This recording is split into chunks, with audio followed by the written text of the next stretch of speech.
Selamat pagi semua dan selamat bertemu. Kita bersyukur kepada Tuhan oleh karena Dia sentiasa menyertai dan memberkati kita. Walaupun keadaan dunia nampaknya semakin hari semakin sulit, tetapi kita percaya bahwa Tuhan tidak pernah meninggalkan kita, orang-orang yang percaya kepada-Nya. Saudara yang saya kasih oleh Tuhan, pada pagi ini saya ingin berkongsi firman Tuhan untuk kita mengenai perlindungan Tuhan bagi orang-orang yang percaya atau berharap kepada-Nya, agar kita tetap tenang menjalani kehidupan kita setiap hari. Saudara yang saya kasih oleh Tuhan, tema firman Tuhan yang saya ingin kongsikan untuk kita pada pagi ini yaitu perlindungan Tuhan. Nah, mari kita melihat firman Tuhan yang terdapat dalam Mazmur 91 ayat 1 sampai ayat yang ke-16. Nah, tajuk tebal di atas bagian firman Tuhan ini ialah dalam lindungan Allah.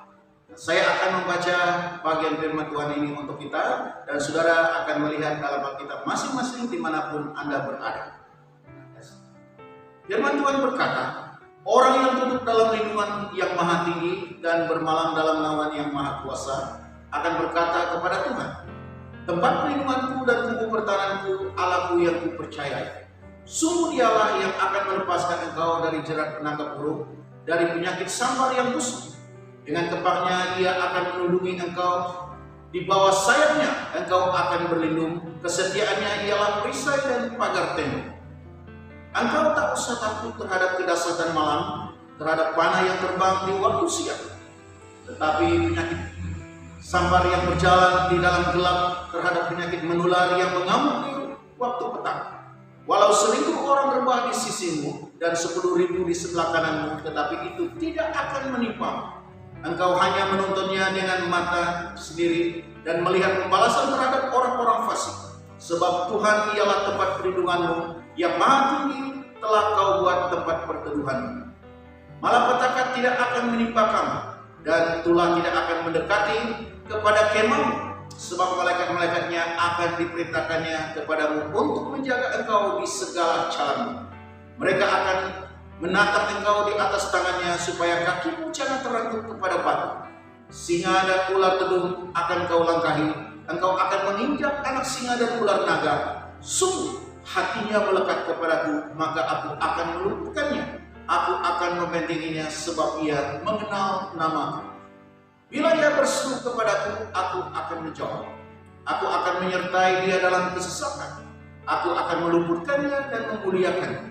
Dengan panjang umur akan kukenyangkan dia, dan akan kuperlihatkan kepadanya keselamatan daripadaku. Demikianlah firman Tuhan. Saudara yang saya kasih oleh Tuhan, Mazmur 91 ini adalah Mazmur yang ditulis oleh Musa. Mazmur ini bercakap tentang perlindungan Tuhan kepada bangsa Israel dalam perjalanan mereka menuju tanah perjanjian. Mereka banyak menghadapi tantangan dan halangan, yaitu sewaktu mereka berada di padang gurun. Dan apalagi Musa sebagai pemimpin mereka. Walaupun demikian, mereka menghadapi berbagai tantangan, tetapi Musa dan bangsa Israel tetap percaya kepada Tuhan, karena Allah ialah Allah bagi mereka. Saudara yang saya kasih oleh Tuhan, ketika itu Musa berkata, orang yang duduk dalam lindungan Allah yang maha tinggi dan bermalam dalam naungan yang maha kuasa akan berkata kepada Tuhan, tempat perlindunganku dan kubu pertahananku, Allahku yang kupercayai. Nah, maksud kata Musa ini bahwa Musa percaya bahwa dia dan bangsanya tetap berada dalam perlindungan Allah yang maha tinggi. Nah, kata maha tinggi bermaksud Allah lebih besar daripada segala tantangan, masalah dan pergumulan yang mereka hadapi. Musa percaya bahwa dalam perjalanan mereka menuju ke tanah perjanjian, Allah yang maha tinggi dan kuasanya sentiasa bekerja dalam perjalanan mereka. Sehebat apapun tantangan yang mereka hadapi di dalam perjalanan mereka, mereka yakin bahwa Tuhan tetap melindungi mereka, ataupun Tuhan sentiasa menyertai mereka. Allah adalah gunung batu, menara perlindungan, kota benteng dan tempat perlindungan bagi setiap orang yang percaya kepada-Nya. Nah, orang yang kita tidak perlu takut terhadap apapun tantangan yang datang, karena kita mempunyai Allah yang luar biasa yang dapat kita harapkan di dalam hidup kita. Nah, pada waktu kita melalui masa yang sulit, janganlah kita berharap kepada manusia untuk menolong kita, tetapi kita harus berharap kepada Tuhan karena Tuhan adalah tempat pelindungan yang aman. Saudara yang saya kasih oleh Tuhan, dalam Mazmur 91 ini kita akan melihat 4 perkara dan cara bagaimana kita dapat perlindungan daripada Tuhan. Nah, perlu diingatkan bahwa perlindungan Tuhan itu tidak akan datang dengan sendirinya ataupun dengan tiba-tiba, tetapi kita harus melakukan dan mengerjakan sesuatu tindakan ataupun kita perlu ada satu reaksi yang menunjukkan bahwa kita benar-benar percaya atau berharap kepada Tuhan. Yakobus 2 ayat 17 ini berkata, jika iman itu tidak disertai dengan perbuatan, maka iman itu pada hakikatnya adalah mati. Saudara yang saya kasih oleh Tuhan, walaupun kita beriman kepada Tuhan, tetapi kita harus menunjukkan iman kita melalui perbuatan kita, yaitu tindakan-tindakan yang kita harus nyatakan di hadapan Tuhan. Nah, oleh sebab itu, jika kita menyatakan iman kita dan melakukan sesuatu kepada Tuhan, di sanalah Tuhan akan mengenal hati kita. Maka Tuhan juga akan menyatakan kuasa-Nya dan belas kasihan-Nya kepada kita. Nah, saudara yang saya kasih oleh Tuhan, marilah kita akan melihat 4 tindakan yang harus kita lakukan atau kerjakan untuk mendapat perlindungan daripada Tuhan. Nah, yang pertama, hati kita harus melekat kepada Tuhan.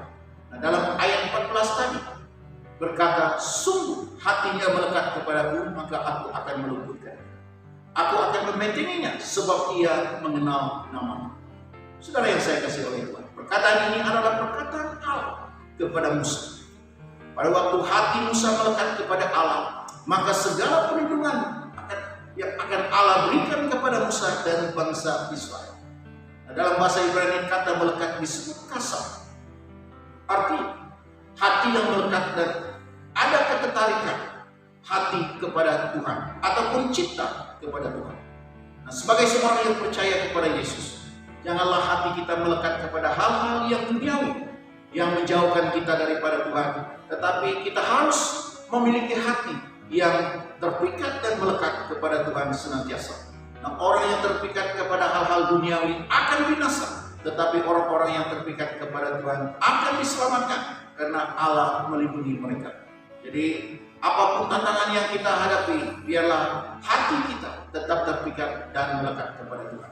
Nah, orang yang hatinya melekat kepada Tuhan, mereka akan dilindungi oleh Tuhan walaupun mereka berada dalam keadaan bahaya. Nah, yang kedua yang kita akan lihat pada pagi hari ini, dan bagaimana kita mendapat perlindungan daripada Tuhan. Yang kedua, kita harus mengenal nama Tuhan. Selain hati Musa melekat kepada Tuhan, dia juga mengenal nama Tuhan. Nah, kata mengenal dalam bahasa Ibrani ialah yada, yang berarti mengenal secara intim ataupun akrab, seperti hubungan suami istri. Nah, Musa mengenal Allah secara intim seperti hubungan suami istri. Jadi jika kita ingin mengenal Allah secara pribadi dengan lebih dekat, kita harus membaca firman-Nya, yaitu Alkitab, dan berkomunikasi dengan Allah melalui doa setiap masa. Maka kita akan mengenal Allah secara pribadi di dalam hidup kita. Dan di sana juga kita akan mengenal tujuannya bagi kita. Dan Tuhan adalah penolong yang terbaik pada waktu kita menghadapi masalah dan tantangan di dalam kehidupan ini.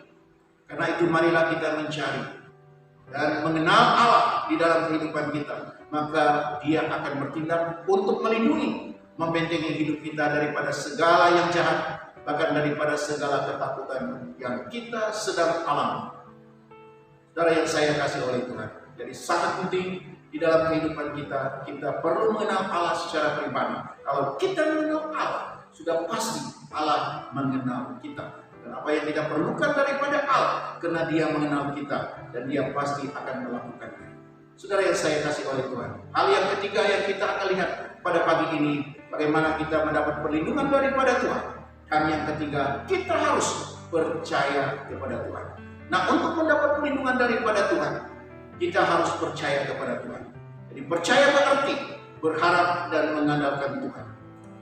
Kita beratapan pasal yang ketiga ayat 25 berkata, Tuhan adalah baik bagi orang yang berharap kepadanya, bagi jiwa yang mencari Dia. Saudara yang saya kasih oleh Tuhan, jadi setiap orang yang percaya kepada Tuhan, Tuhan akan baik terhadap mereka, dan Tuhan akan menyertai mereka, dan Tuhan akan menolong mereka. Jadi sebab itu percayalah kepada Tuhan, jika Tuhan dapat melindungi bangsa Israel di padang gurun yang penuh dengan tantangan dan bahaya, percayalah bahwa Dia juga akan menyertai dan melindungi kita daripada segala tantangan dan bahaya yang sedang kita hadapi pada hari ini.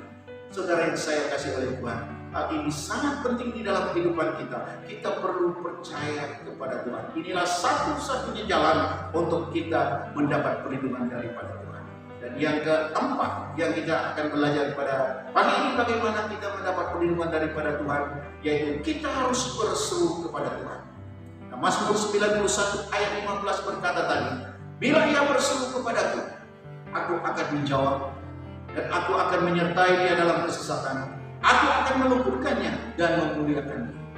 Saudara yang saya kasih oleh Tuhan, pada waktu tidak ada air untuk diminum, tidak ada makanan untuk dimakan, pada saat tidak ada jalan, Musa selalu berseru kepada Tuhan, ataupun dengan kata lain, Musa selalu berdoa kepada Tuhan.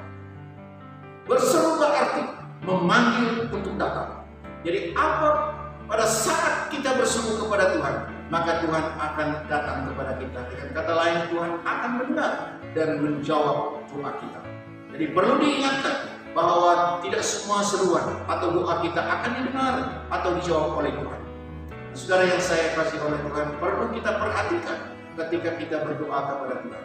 Pada waktu kita hidup tidak benar di hadapan Tuhan, Tuhan tidak akan mendengar dan menjawab seruan doa kita karena kejahatan dan dosa kita. Nah, dalam Yesaya 59 ayat 1 dan ayat 2 berkata, sesungguhnya tangan Tuhan tidak kurang panjang untuk menyelamatkan, dan pendengarannya tidak kurang tajam untuk mendengar, tetapi yang merupakan pemisah antara kamu dan Allahmu ialah segala kejahatan, dan yang membuat ia menyembunyikan dirinya terhadap kamu sehingga ia tidak mendengar ialah segala dosa. Saudara yang saya kasih oleh Tuhan, bukan Tuhan tidak mendengar doa kita, tetapi karena kitalah yang menghalang Tuhan menolong kita. Oleh sebab itu kita perlu memeriksai diri kita ketika kita memerlukan sesuatu daripada Tuhan. Ketika kita berdoa kepada Tuhan dengan hati yang tulus, dengan hati yang benar, maka Tuhan juga akan tertarik kepada kita, maka Tuhan juga akan menyatakan pertolongan. Walau bagaimanapun, dalam Yesaya 55 ayat 6 berkata, carilah Tuhan selama ia berkenan, berserulah kepadanya selama ia dekat. Saudara yang saya kasih oleh Tuhan, masih ada jalan keluar bagi kita. Bagi setiap orang yang mencari Tuhan di dalam kehidupannya, orang yang berseru kepada Tuhan, dan Tuhan pasti akan dengar dan menjawab doa mereka. Oleh sebab itu, marilah kita berseru kepada Tuhan dalam apapun masalah yang kita hadapi di dalam dunia ini. Tetaplah berseru kepada Tuhan, karena kita percaya dan yakin Tuhan mengasihi orang-orang yang datang kepadanya dan orang-orang yang minta pertolongan daripadanya. Saudara yang saya kasih oleh Tuhan, jadi tadi kita sudah melihat 4 perkara bagaimana kita akan mendapat pertolongan daripada Tuhan. Jadi marilah kita melakukan keempat perkara ini di dalam kehidupan kita selama kita hidup di dalam dunia ini, walaupun kita mengalami berbagai tantangan penderitaan di dalam dunia ini, dan kita percaya bahwa Tuhan adalah tempat perlindungan yang sempurna. Oleh sebab itu marilah kita melakukan perkara ini, yaitu hati kita harus melekat kepada Tuhan. Kita harus berharap kepada Tuhan setiap masa, dan kita harus percaya kepada Tuhan dan sentiasa berseru kepada Tuhan. Dan apabila kita melakukan keempat perkara ini, seperti yang dilakukan oleh Musa dan bangsa Israel, dan Allah menyertai mereka walaupun mereka menghadapi berbagai bahaya di dalam kehidupan mereka. Saudara, sebagai penutup bagian firman Tuhan ini untuk kita, hidup di dalam dunia ini, semua orang terdedah kepada berbagai pencobaan dan bahaya yang menakutkan. Namun sebagai seorang yang percaya kepada Tuhan, kita tidak perlu takut dan getar, karena kita mempunyai Allah yang maha tinggi, tempat perlindungan yang aman. Jadi setiap orang yang hatinya melekat kepada Tuhan, mengenal namanya, percaya kepadanya, dan berseru kepadanya akan aman dan selamat, karena Tuhan menyertai dan melindungi dan menyelamatkan mereka. Saudara yang saya kasih oleh Tuhan, begitu indah jika kita mempunyai hubungan yang baik dengan Tuhan setiap masa. Tantangan bagi kita pada hari ini, ketika kita melihat keadaan dunia yang semakin bertambah buruk, karena berbagai masalah yang terjadi, ketidakstabilan ekonomi dan politik, berbagai wabah penyakit yang muncul yang sangat menakutkan, termasuk COVID-19 yang menggemparkan seluruh dunia pada hari ini. Manusia semakin menderita dan hidup dalam ketakutan dan kebimbangan. ramai orang yang berusaha untuk mencari tempat perlindungan. Perlu diingat bahwa orang yang mencari perlindungan kepada manusia akan sia-sia dan kecewa. Tetapi orang yang mencari perlindungan daripada Tuhan akan bersukacita dan berbahagia. Oleh sebab itu, saudara yang saya kasih oleh Tuhan, dalam apapun keadaan yang kita hadapi di dalam dunia, carilah Tuhan, karena Dia akan menolong kita, karena Dia akan melindungi kita, dan kita akan merasa aman apabila kita berada di dalam tangan Tuhan, walaupun berbagai keadaan masalah yang terjadi di sekitar kita. Saudara yang saya kasih oleh Tuhan, jadi demikianlah firman Tuhan yang kita renungkan bersama pada kali ini. Kiranya melalui firman Tuhan ini kita tetap kuat walaupun kita menghadapi berbagai kesulitan, tapi kita percaya Tuhan tidak pernah meninggalkan kita, orang-orang yang percaya kepada-Nya. Dan oleh sebab itu, dalam kesempatan ini marilah kita berdoa bagi saudara dan saudari kita yang dalam keadaan sakit dan juga menghadapi berbagai masalah di dalam kehidupan kita. Kita percaya Tuhan akan menolong mereka dimanapun mereka berada. Sebab kita yakin, dan setiap orang yang hatinya melekat kepada Tuhan, setiap orang yang berharap, dan setiap orang yang percaya kepada Tuhan, dan sentiasa berseru kepada Tuhan, Tuhan akan menolong mereka. Demikianlah harapan kita untuk saudara-saudara kita yang dalam keadaan kesusahan maupun menderita karena berbagai penyakit. Kita percaya Tuhan akan menolong, menghibur, dan menguatkan mereka. Oleh sebab itu, untuk menutup firman Tuhan ini pada pagi hari ini, mari kita berdoa bersama-sama. Apapun pergumulan kita, serahkan semuanya itu kepada Tuhan. Apapun yang menjadi kerisauan kita, serahkan semuanya itu kepada Tuhan, karena kita percaya bahwa perlindungan itu hanya ada di dalam Tuhan. Mari kita berdoa bersama-sama. Ya Tuhan, kami bersyukur kepada-Mu pada pagi hari ini. Kami telah pun belajar daripada sabda Tuhan. Dan firman-Mu pada pagi hari ini cukup memberkati kami. Dan kami tahu pada hari ini kami sedang berhadapan dengan berbagai masalah yang ada di dalam dunia ini. Namun kami percaya kepada Tuhan yang tidak pernah berubah, Allah yang telah memilih kami dan mengasihi kami dan akan menolong kami. Meskipun kami sedang berjalan di dalam berbagai kesulitan yang ada di dalam dunia ini, tapi kami percaya Tuhan selalu bersama kami. Tuhan selalu menyertai kami, dan Tuhan selalu menolong kami. Terima kasih Tuhan, pada saat tidak ada jalan, Engkau membuka jalan. Terima kasih Tuhan, kami bersyukur kepada-Mu pada pagi hari ini. Dan hamba-Mu berdoa pada kesempatan ini, berdoa bagi saudara dan saudari kami yang dalam penderitaan, sakit penyakit, dan juga mengalami berbagai pergumulan di dalam hidup mereka. Dimanapun mereka berada pada saat ini ya Tuhan, baik yang berada di hospital, dan di rumah mereka, dan di mana-mana saja mereka berada yang sedang berharap, percaya kepada Tuhan, dan kami Tuhan, percaya Tuhan Engkau akan melakukannya sesuai dengan iman mereka kepada-Mu. Berikanlah mereka ketenangan, berilah mereka perlindungan daripada-Mu ya Tuhan, agar hidup kami sentiasa memuliakan Tuhan. Terima kasih pada pagi hari ini. Dan kami terus berdoa, kami akan terus berjalan di dalam dunia ini, dan kami percaya Engkau-lah yang akan menyertai kami, memimpin dan menolong kami. Dan tidak ada harapan kami yang lain. Kami tidak dapat berharap kepada manusia, hanya Engkau. Sebab kami tahu Engkau adalah perlindungan yang sempurna. Oleh sebab itu Tuhan, biarlah kami semua umat menaruh harapan kami kepada Tuhan, melihat kepada Tuhan, karena daripada Tuhanlah perlindungan yang sempurna akan kami terima. Terima kasih Tuhan, berkati kami semua pada pagi hari ini. Dan kami terus berdoa sekali lagi supaya iman kami tetap teguh kepada Tuhan, kami tetap mengasihi Tuhan, dan tetap semangat untuk mencari Tuhan di dalam kehidupan. Terima kasih Tuhan, berkatilah umat-Mu di mana saja kami berada pada saat ini. Terima kasih Tuhan. Inilah doa dan ucapan syukur kami. Semua doa ini kami mohon di dalam nama Tuhan Yesus Kristus, Tuhan dan Juru Selamat kami yang hidup. Kami berdoa dan mengucapkan syukur. Amin. Jadi demikianlah firman Tuhan yang kita renungkan pada hari ini. Kiranya firman Tuhan ini memberkati kita semua. Terima kasih. Jumpa lagi. Tuhan